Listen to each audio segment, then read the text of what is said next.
I'm Odette Мінар. I'm an agricultural engineer and agronomist.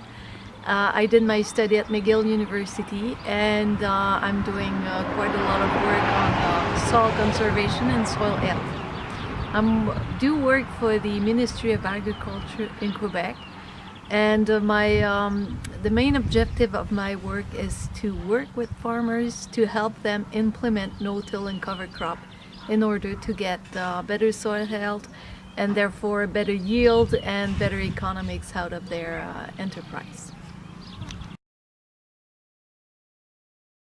I was invited in Ukraine to come and share my knowledge about soil health and also the way I work with farmers to help them adopt new practices such as no-till and the use of cover crop.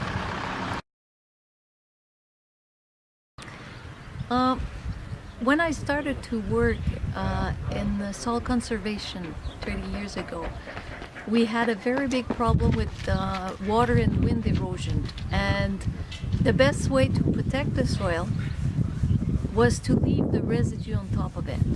And we need to leave the maximum residue possible. And so as we were doing that, it soon became obvious that no-till was the best way to do it. After we've been doing no-till for a few years, we observed that protecting the soil was one part of no-till. Feeding the soil was the most important part. And as we get into knowing the soil, we understood the very big importance to leave all of the residue, all the food on top of the soil, so that the earthworms can bring it in the soil at the right depth and in the right manner, so that all the insects and bacteria and fungus can live on and therefore increase the fertility of soil. And now we're adding on top of that cover crops, and it's probably the best combination ever. The important things when we're getting into agriculture is to try to be as close as what nature is doing as possible. And nature is not putting residue in the soil, and nature is working with the food. So no-till, leave the food on top of the soil, cover crop, enhance bacteria and fungus population, and that's the best combination to get to a very healthy soil, a very fertile soil.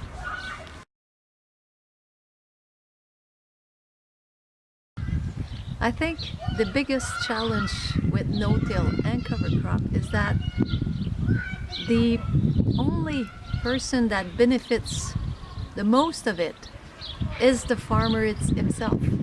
By doing no-till, you are going to cut a lot of machinery and a lot on every inputs you have on your farm.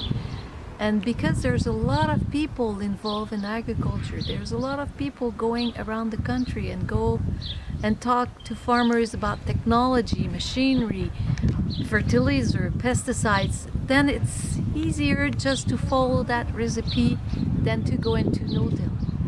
No-till is the best way to do, but you have to think about it, and you have mainly to go against the current way of doing things. So it's feasible. It's magic once you get it done, but most of the time you have to go against the current. That's the big challenge in no-till. I wish to the Ukrainian farmers the best. You have the best soil in the world.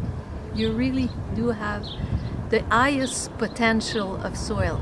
And even if you don't get all the water you want, the water you have, you can benefit a lot more by using no-till and cover crop. So I wish you the courage to go through that adoption, and I wish that you take time to listen to your soil, to observe it, to make friends with earthworms, and everything's gonna go fine.